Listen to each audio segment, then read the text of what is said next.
نو محشر خوشته حساب بکیږي محشر خوشته حساب بکیږي جانان د بدن ګیډي تړلې دینا اے مقتدیانو اے محلي والو اورز د قیامت په درنه تپوس کیږي کله چې په پبلک سکول کې زما یو معمولی غونډې ټیچر نوکري کوي نو د یو پیریډ هغه څلوېښت او 50,000 روپۍ اخلي د کال 12 میاشتې ما او تا دپاره مولانا صاحب حاضري کوي په 10,000 او په 8,000 او چې ډېرې زیاتې شي نو بیا 15,000 په دې کې د یو غریب مزدور کار په 13,000 ګزاره نه کېږي په زما مولانا صاحب او قاري صاحب په 40,000 قبضه کوي یا 10,000 یا 15,000 چې ډېرې زیاتې نو 100,000 ورکوي او هم په سم احسانونه کوو بس دا درخواست درته کومه دا څومره چې دلته مېلمانه راغلي دي یاد ساتئ ګورئ د خپلو علماو خیال ساتئ او علماو پسې دا بعضې خلک لګیا دي زه د پاټو خبره نه کومه چې کومه پارټي مو خوښوي وټونه وله ورکوئ خو ولې د نبي علیه السلام معروف پسې دا کوکۍ بنده ساته دا نورو پاټو ولې زموږ مسلمانان لونه دي خو کوکۍ دې بنده ساته د نبي علیه السلام معروف پسې کنځل مه کوه د پسې بد دې مه وایه تا نه ښه دې مړه قرآن بیانوي تا نه ښه دې مړه حدیث بیانوي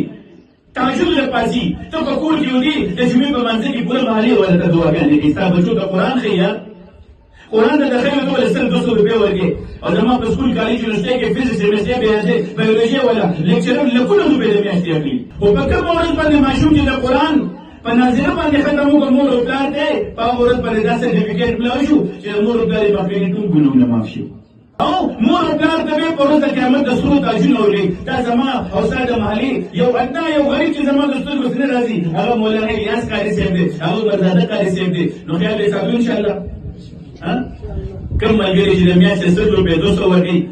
نو کم از کم چې ډېرې دا 1500 روپۍ چې هر یو مزدورکار او د زړه نه وباسي الله به په مال کې برکت راوچي داسې نیتونه کوئ را سره